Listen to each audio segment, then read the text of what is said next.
welcome back or welcome if you're new here. My name is Stacy and I am the Chapter Conundrum, and in today's video I want to share with you guys a weekly reading vlog. So I'm filming this intro at the end of the vlog, but this did take me exactly a week, Sunday to Sunday, and in here I'm going to be reading a lot of my TBR for 2 readathons. So the first of those is obviously the Long Walk readathon that I'm co-hosting with my husband Jake, the bookish drummer, as well as our team captains Amanda, Ian, Kate, and Fina, who are all wonderful. So check out their channels if you have not yet already. And for that, I am going to be starting off with She Didn't See It Coming by Sherry LaPena, and this is her newer release that came out earlier this year. I didn't get a chance to get to it yet, but I am excited to read it for sure. She's usually a hit for me, so we'll see how that goes. I am currently on space 32, so the bonus to get some fresh air on the game board, and this is a 300-page book, so it will put me on square 35, which is pep talk, which is the extra gain for my team, which is needed, of course, if we want to stay competitive. So that's kind of how I'm kicking off reading this week. The other readathon I am doing this month is the Keymark Discord's Monster Hunters Ball Challenge. That's a mouthful, but it's a good time. Basically, there are 15 prompts. Once you finish a set of 3, you can get a badge, or if you finish 1 from each of the 5 categories, you can also get a badge. So I'll be earning some badges this week for that readathon as well, and we'll share with you guys what I end up earning as I earn it as well. But without further ado, let's go and kick off the vlog. So we are on the way home from Jake's favorite place, Costco. Yeah, and we also hit up Aldi on the way. We're gonna have a fun grocery haul and do some food prep and lots of reading and probably some filming today too. Yeah, we got a couple videos to film. We got some games to film. Check that out. That'll be fun. On both our channels. Another round of the Frankenstein game. I'll link it in the cards if we've decided to upload it before this vlog goes up. I think that's about it, huh? So we are home from the stores, and I figured you guys might be curious as to what the heck we bought. So I thought I'd share our quick haul with you guys. So I got some milk just for me. I'm also not sorting this between Costco and Aldi, by the way. It's just whatever.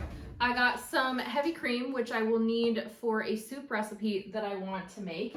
It's a mock of like the Olive Garden Zuppa Toscana. So I got some Italian sausage. Now, normally I would do spicy Italian sausage, but Jake absolutely hates spicy things or cannot tolerate them. So I got some mild. I'm not planning to add any red pepper flakes into the soup because of him. I already had potatoes for it, but I needed to get some kale and also some chicken broth for it. So we did that. I got some chicken thighs because one night for dinner, and actually this is probably going to be 2 nights for us, I'm going to do some maple glazed chicken thighs with some potatoes and carrots to also help use up my potatoes. So I got some carrots for that as well. Another night for dinner, I want to do some cheesy chicken garlic wraps, which are some of Jake's favorites. And basically it's just like cooked up diced chicken with some seasonings like paprika and garlic powder and whatever else. And I do like a sauce with sour cream, mayo, and just garlic, but I always melt like mozzarella and cheddar in there. I didn't need a ton of mozzarella. I'm gonna use some of it for the wraps and some of it for probably like cheesy garlic toast to go with our soup. But cheddar we always go through, so I just decided what the heck, I'm gonna get the giant Costco block. Then this is kind of a weird one. I didn't really need it for any specific recipe, but I saw it on sale at Costco. And so I've noticed in the States, or at least where I am in Virginia, it's a weird thing, but you guys don't really typically have like chicken stock powder or like chicken bouillon powder unless it comes in cubes. And I abhor the cubes. They take forever to dissolve. Sometimes I want it for a recipe where I don't want to include boiling water to have to dissolve them. So I have like basically been on the hunt for like a substitute for that.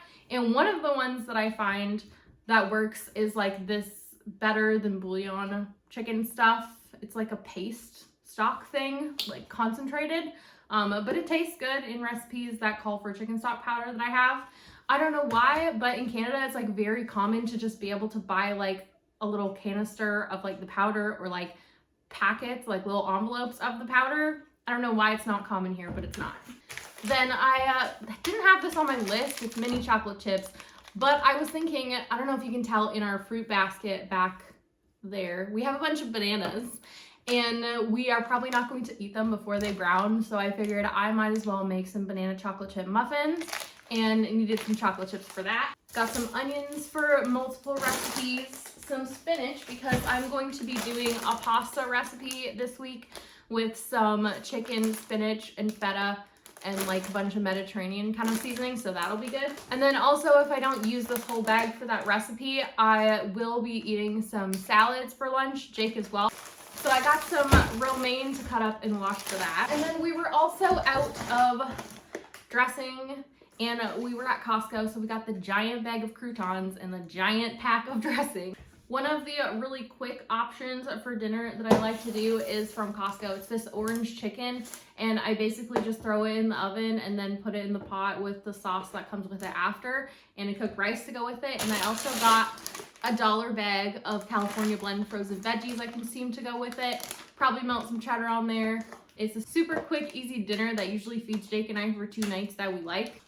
And then I also got us some Costco pizzas. This is a really quick thing, like if I'm in the middle of a project that Jake can throw in the oven, and he likes them and they're pretty cheap, so why not? For lunch stuff, we got Jake some sliced turkey at Costco and some bread at Costco that he likes. And then at Aldi, we also saw that they had these turkey franks for like $2, and we figured what the heck, we might as well try them. So we got those with some buns. Jake likes to take granola bars to work in his lunch to snack on, so I got him a giant box of those at Costco. And then we also use paper plates every once in a while, and we were out, so I grabbed a pack of those at Aldi. And then finally, I wanted some multivitamins, and I was pretty well low on shampoo and conditioner, and I saw these at Costco.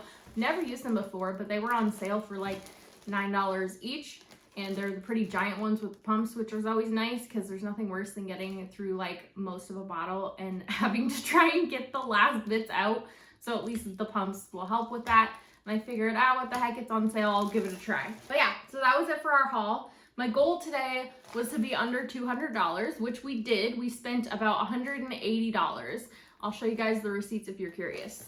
So I'm about a third of the way into She Didn't See It Coming by Sherry LaPena, and I am really enjoying it so far.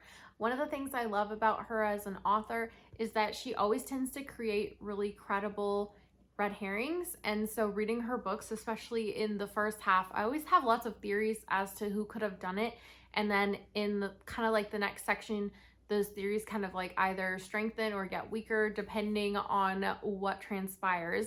Typically they all strengthen, and then I really am confused as to who could have done it. And that's part of what makes the reading experience of her book so enjoyable for me. And that's definitely the case so far in the first third of She Didn't See It Coming. We're introduced to a lot of potential suspects. Definitely I have some theories as to who could have done it and why they may have if they did. So yeah, having a good time so far. But I am also participating in the Monster Hunters Ball over on the Keymark Discord this month. And one of the prompts for that is Nightfall, and that's a vampire category prompt. And the prompt for that is to read a book entirely after sunset. So if you can see behind me, it is dark outside. There's like a bit of street light, but it's well after sunset. And so I am probably gonna go to about the halfway point in She Didn't See It Coming, and then maybe switch over to my book that I'm reading for that prompt, which is The Family Experiment by John Mars. So that is gonna be, I think, like the 4th next book I have to finish for Long Walk. So I'm just gonna read like little bits of it here and there at bedtime. And I am enjoying that so far. I started it last night and I only got a few chapters in. And the premise essentially of that one is that you have a TV reality show where couples are raising virtual children. So they are wearing like haptic suits and kind of going into a virtual reality to raise children. And it's a very interesting kind of social experiment. And so far, just what I've read is kind of like introducing me to all the couples and the characters and kind of like the basic gist of how they're viewing this competition on reality TV, how they're approaching it, why they wanted to do it, kind of those types of things. But knowing John Mars, every set of characters is going to have a very distinct, different experience with this premise. And so far, the introduction is kind of holding true to that sort of promise. So I'm very intrigued to keep reading and see how these characters kind of develop. and what spanners get thrown in the works, because definitely he is good at that as well. But yeah, I will check back in with you guys later when I have more thoughts to add on either She Didn't See It Coming or The Family Experiment.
So I wanted to come back and update you guys. It is the next night, and I'm happy to say that last night, as I was laying in bed, I did finish She Didn't See It Coming by Sherry LaPena, and I did enjoy it. I ended up rating this one a 4.25 star, so it's not my favorite of her books or even her like more recent books, but I still had a really solid reading experience with it. I think in this case, like, what I did love about her books still holds true, but I think she took it kind of to the next level in this one, so much so that there was kind of some subplot stuff introduced here that didn't end up getting as much resolution as I would want or would hope for, and I think that's kind of why my rating was lowered. So while I did kind of think that the person who ended up doing it was like one of my theories, and I enjoyed kind of the road of how we got there and getting to find that out and explore that was really satisfying, I did kind of want more resolution in terms of all the side stuff that was introduced as red herrings. So yeah, this one was kind of more of a like, it could have been perfect had there been a little bit more expansion on the ending and resolution. But yeah, still really solid, still had a really good time with it. So reading that put me up to square 35, which is Pep Talk, which is the 600 point gain for my team. So that was exciting. And after finishing that, I did read a few chapters last night in bed of The Family Experiment. So continuing on with that, I don't have a ton to say about that yet, other than I am interested to see how each of the couples in that one end up encountering or experiencing the scenario.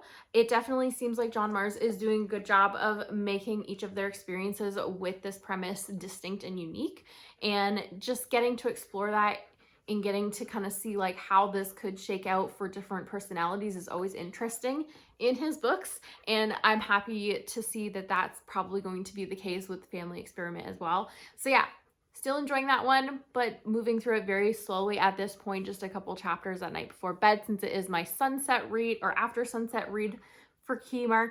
And also I still have to finish my current read, which is Witchcraft for Wayward Girls by Grady Hendrix, and my next read, which is With a Vengeance by Riley Sager, before I can fully finish out The Family Experiment in order for my long walk game board to work out according to plan. So there's not really a rush for me to get through large chunks of it at this point. So let's talk about Witchcraft for Wayward Girls. At this point, I'm 42% into it. I did a bunch of it on audio this morning, and I'm really enjoying it so far. It did kind of start out a little bit slower than I anticipated, but I'm happy it took its time with that, especially with the direction the plot is going in now. So essentially the premise of this one is that you have a home for teenage girls who are pregnant, and this is kind of set in the early 70s. So in this era, like, a lot of families were sending their unwed pregnant teenage daughters away for their pregnancy, so it didn't become like a whole thing that was known around town. And then these girls go to this home, stay there for the duration of their pregnancy, end up adopting out their kids, and then going home after. So a lot of the introduction of this book is kind of one girl going into this home pregnant and just her experience with this home, how it's run, the other girls there, all that kind of thing. And then through some means, which I'm not going to spoil, some of the girls get introduced to some witchcraft and kind of get into that a little bit more. So yeah, definitely enjoying the direction that the story is taking at this juncture. Definitely am interested in the read despite kind of the slower, more character-focused introduction it has, which typically isn't my taste. But yeah, having a good time with it. And it was kind of a surprise to me because the only other Grady Hendrix I had read before this was Horror Store, which is definitely a different flair. That one, I didn't really love how the ending went, so I'm hoping I don't have the same problem with this one. But yeah, so far so good, and I will keep you guys posted. When I finish this, I should land on square 39, which is the bonus to carve a jack-o'-lantern. So yeah, I don't know, it's kind of early to carve, so I may just post a picture of one I've done previously in the Discord when I finish it to get the bonus. We'll see if the mood strikes me to go out and pick out a pumpkin and carve it tomorrow. Probably not. But yeah, anyway, I will check back in with you guys later once I have more thoughts.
So I didn't check in with you guys at all yesterday. I wasn't really feeling that great, so I basically just spent the day chilling in bed reading. But I'm happy to say I was able to finish Witchcraft for Wayward Girls by Grady Hendrix, and I decided on a 4-star rating for that one. So I was really enjoying it in the first half when I checked in with you guys, and I think a big part of the reason I was really enjoying it was the character reactions. I really got a good sense of how the main character was feeling with all the situations that they were encountering with this home, and I really enjoyed that aspect of the story. And then towards the second half, when it got a little bit more action-based and kind of things were happening in quick succession, I feel like we sort of lost a little bit of that kind of like character reactiveness that I was enjoying. I did still really like it. I was satisfied by the ending and the directions that the story took, especially with some of the different subplots. But overall, I think it was just a 4-star read instead of a 5-star read. partly because of the pacing of the ending and partly because we kind of lost some of that character reactiveness. So I don't know if I told you guys this in my mid-length update for it, but I was going to land on jack-o'-lantern, which I did, and I decided I wasn't yet ready to carve one because it was only the 21st when I landed there yesterday, and I want a jack-o'-lantern to stay nice until Halloween if I carve it. And I know you can put like Vaseline or like whatever on the edges to kind of keep it a little bit moist, but 9 days or 10 days or whatever seems a little bit early even with that if you do kind of a more like elaborate carving, and I don't want to risk it. So I decided to upload one that I've previously done and yeah, shared that instead. Usually my tradition is to do a different Pokemon every year, which is kind of fun. I haven't decided yet what I'm doing this year. And I'm happy to say that I jumped into With a Vengeance by Riley Sager afterwards, and I'm making really great progress in that. I think I have about an hour and a half real time left, which should put me close to sunset in our time zone, according to my weather app, which will be great because my next read that I have to finish is my sunset book, which is The Family Experiment. That's the one I'm doing for Keymark that has to be read entirely after sunset. So I'm hoping I can finish With a Vengeance and then finish that tonight as well if I stay up late. I did kind of sleep in this morning because I wasn't feeling great and I just wanted the extra rest. And then pretty much when I got up, I just jumped right into like scoreboard update and stats for week 3, kind of checking things out, making sure there weren't any mistakes on submissions or the spreadsheets. But yeah, I'm ready to kind of dive back into reading now, and hopefully that all goes to plan. And also, Jake is off today, and he is here. Hello. What are you reading, dear? I am reading the best vampire novel of all time, Fever Dream by George R.R. Martin. And how is it? Well, it's a reread, so it's going great. Okay. You love all of the old George books that are not Song of Ice and Fire, right? Are there any you don't like? No, all of them are good. Okay. Like I said, this is the best vampire novel of all time. This was written or published, I think, in like 1982, well before Song of Ice and Fire was a thing. So if you're a big vampire fan, go check it out. And how's your board going? Have you finished your first lap? Nope. This book will land me on space 39. Oh, where I already am. Okay. Yeah, you're a bit ahead of me. Haha. Well, yeah, whatever. Anyway, this will get me on space 39, and then I will read another book, and then I'll finally pass my first lap. Sounds good. And we have a dog. A dog butt. In the way. Ozzy. Always. Yeah, both dogs love this window, for sure. For the vlog.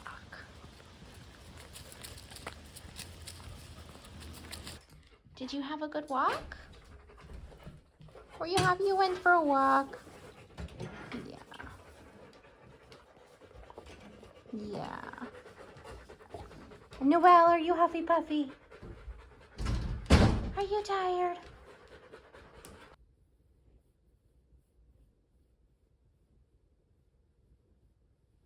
Are you feeling snuggly? Oh, that's so nice.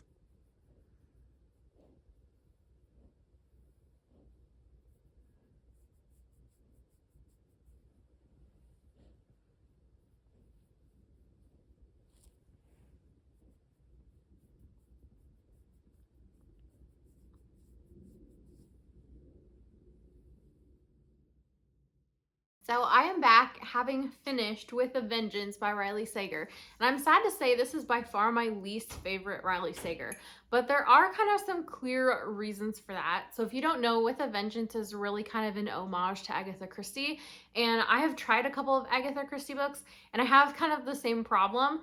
And it's that I don't love mystery thrillers where we spend a large chunk of the book really digging into the characters' theories on what is happening. I much prefer to be able to come up with my own theories instead of having to have the brain power to either like discount or disagree with or maybe think their theories are plausible. I like the process of being able to develop my own.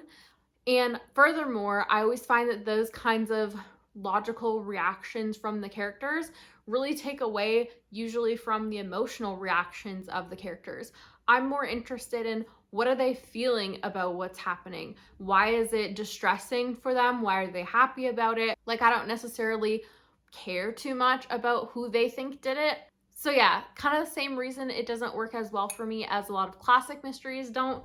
This book really kind of digs into that, especially in the second half after things start happening. And normally I like really kind of like convoluted multiple twist thrillers, but this one just didn't really do it for me. I think it just got kind of so bogged down from all the theories that it just like stopped being exciting. I don't know. And then I also kind of thought that some of the reveals were things that I saw coming like a mile away. So yeah, sadly, my least favorite Sager. And I'm kind of like extra disappointed because the last like several in a row have been my least favorites by him. Like the only one left, Middle of the Night, and now With a Vengeance have been like my least favorite of all of his books.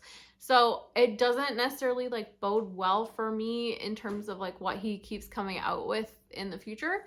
But I'm going to continue to read him and continue to hopefully find some that I enjoy. The other thing I like about Riley Sager is that a lot of the times his prose is like super digestible. And I think that aspect of this was also kind of taken away because you really had to pay attention to try and follow all the elements of the character's theories. And so it was kind of more of like a high brain power book than his typical like digestible stuff. So yeah, that coupled with the time period where there was like some language that's older, which is also something my brain doesn't love. Yeah, this one just didn't really do it for me, unfortunately. But I am enjoying Family Experiment so far, and as you can see, it is past sunset, it is dark outside, so I am able to jump into that and hopefully binge through all of it tonight. If I don't, then I'll probably end up having to start my next book that I have to finish after it without finishing that, wait till sunset tomorrow, and then binge the rest of it. But I did kind of sleep in a little bit today because I hadn't been feeling great. So I'm hoping I have kind of a little bit of a later night tonight and I'm able to binge through it all. I've gotten a lot of things done around the house tonight that I wanted to while I was finishing listening to With a Vengeance. I made some overnight oats for my breakfast, and I sliced up the sourdough bread that I made the other day. I got some laundry finished and put away. So yeah, making good progress on all the things, except for loving my books.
Clearly Jake was sitting here last because this is all goofy. Blaming me for shit. Well, you did it. I didn't do nothing. You did it. Okay, I have my very frothy hot chocolate. It's very good. Anyhow, I am here to say that I did not finish the Family Experiment last night before bed. I got too sleepy laying in bed reading, so I will finish it tonight after sunset. But that left me having to start something else this morning, so I decided to pick up and start The Biltmore Butcher by Elle Stevenson. This is this month's Thrill, Chill, or Kill pick, and the reason Jake and I chose it is because we had previously read The Goners by this author, which is kind of like part one of this novella, but it's been edited. So I'm familiar with some things happening in the beginning of this, but not everything. And so far I'm enjoying it. Jake said that he enjoyed The Goners more before all the editing. I have yet to make a decision. So there are kind of like 3 POVs I've encountered so far, and 2 of them are familiar from The Goners and 1 is very different from The Goners. So it kind of remains to be seen how that one plays out in terms of my enjoyment, I think. and what other changes are forthcoming, because at this point I'm like, I don't know, 60 pages in, give or take. And yeah, so far so good. Don't have too many thoughts other than one of the POVs is very different. Two of them are pretty similar. In terms of the family experiment, I am really enjoying it, though I don't have very many more concrete thoughts to kind of share that are not spoilery at this point. There have been some surprises, definitely some reveals I didn't see coming, and some things like plot-wise that I did kind of figure were coming. But it's interesting to kind of see the reckoning of how that's going. But yeah, so far so good, enjoying it. I just got too sleepy last night. Jake also finished a book today. Now I have to come in here. Yeah, come here. We'll move the dog. No. I'll move him. I finished Fever Dream, which again, the best vampire novel of all time by George R.R. Martin. I finished that today. Well, I don't know if you'll like it, but one of my favorites. We also have Dog Chaos with the other dog back there chewing her squeaky toy. And this one just right in our face. You just had dinner and went out. What the heck could you possibly need? Attention. He's been on a WALK. Look at him. I know. He's looking outside to see what's what. Anyhow, back to reading. Enough distractions. We got stuff to do. Catch you guys later.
Good morning. So it is the next morning, and as you can see, I am just kind of like getting ready for the day.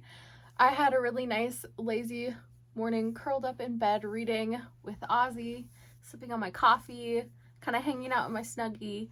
But yeah, I just got out of the shower, so just trying to get kind of better situated for the day. But I am happy to say that I did finish the family experiment last night, and I did like the reveal. I obviously can't say what it is, but it was very satisfying as an ending. And I kind of like half predicted the direction that the story was taking, but I didn't like predict the whole picture. And so it was kind of satisfying in those terms, like that I noticed some of the foreshadowing for this reveal kind of like leading up to the big ending. I always like in hindsight when you can pick out like, oh, that was so cleverly foreshadowed. And I think John Mars did a fairly decent job of laying some Easter eggs for the ending that he decided to write. So I did enjoy that element of it.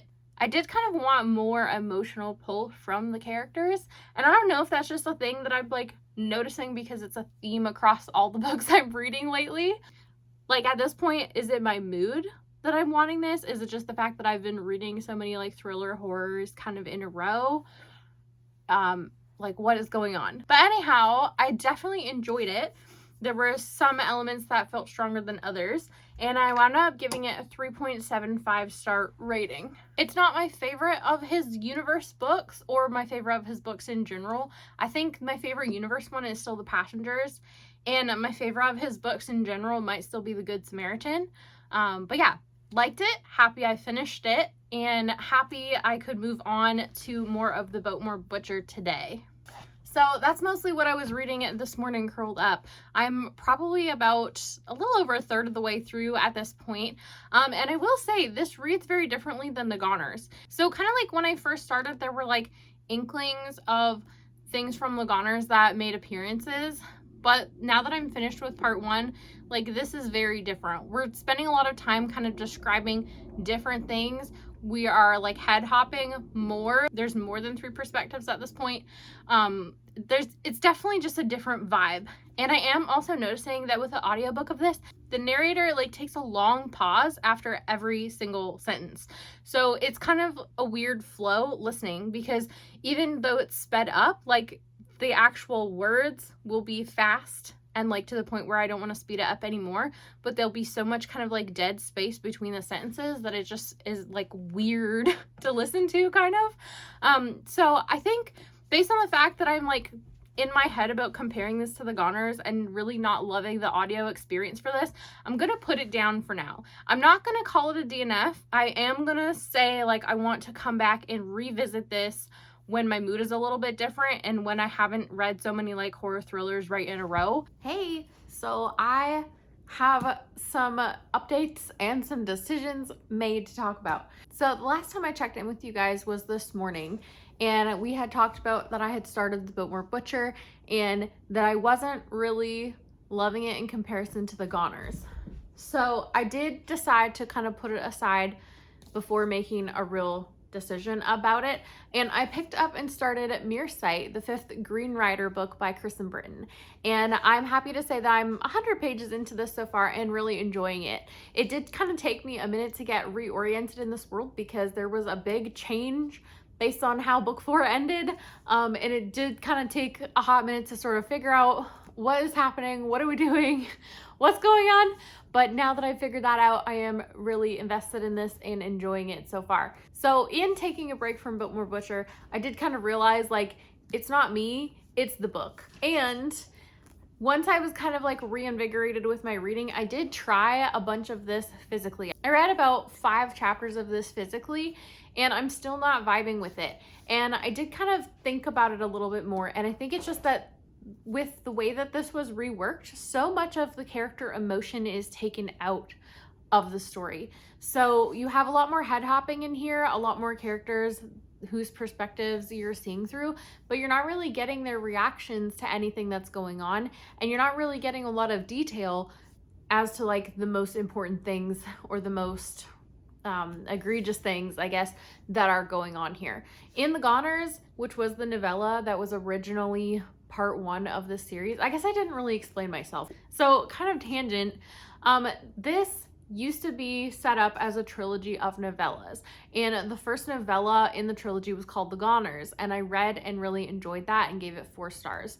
And then he stopped publishing the novellas, reworked it into a standalone novella with the series title, and this is kind of like the rework. So I was excited to dive into the rework and get the rest of the story and just kind of like see what changes he made. But sadly, I really enjoyed the Goners a whole heck of a lot more than I'm enjoying this, and I have decided now to officially DNF this. Now, game board wise, I thought that this was going to be worse than it actually was, because I got looking and I'm currently on space 8, which is blister. So if I move backwards 2 spaces, that puts me on space 6, which tells me to move ahead 2 spaces. So I'm back kind of like where I was already. And then my plan for how this was going to get me where I needed to go was that this is like a 300-page range book, and that would take me up to space 11, moving me backwards 2 spaces to get to space 9, because I wanted to hit the bonus on the second lap that I missed the first time. So really, I was able to find a different black or white predominant cover that's a 100-page range, which will still get me to square 9. Plus I can still count the 198 pages of this I've read with a smaller attack on the team who's currently leading, which at this point I can tell you, because you're gonna have known from the update, it's the long walk. So yeah, all in all, it ended up better than I thought game board wise. And thankfully The Risk by St. Abby was available at my library now and fit the prompts that I had open for both this and Keymark, and kind of fit page count wise to keep me on track for the game board. So phew, crisis averted. Hopefully I enjoy that one. I have heard from a few people that they like it, they don't necessarily love it, and it is very short and should be easy to get through. So I'm hoping I have a good time with it and enjoy it. I'll have to come check in with you guys once I finish that and let you know my thoughts.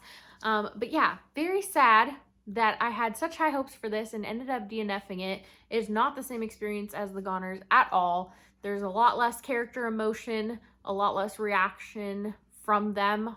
Like, heartfelt moments were missing. Some of my favorite scenes from the Goners are missing.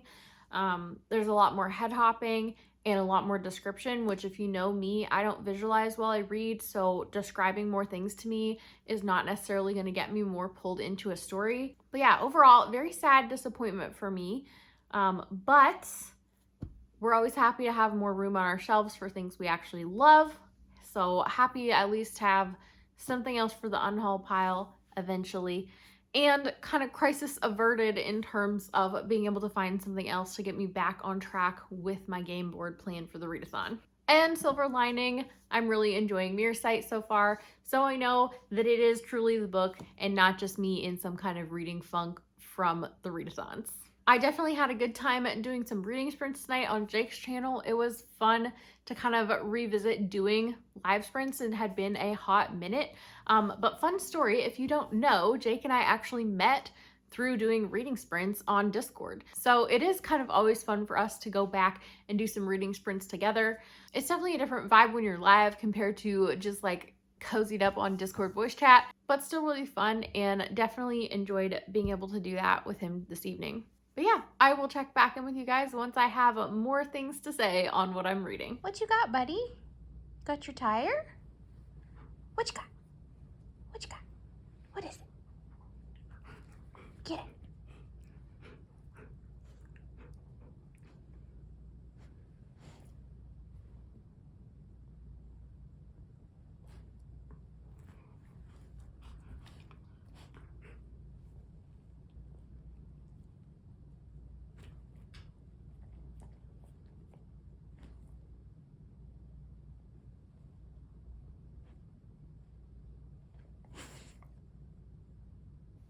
So I am here to give you the final update for the week.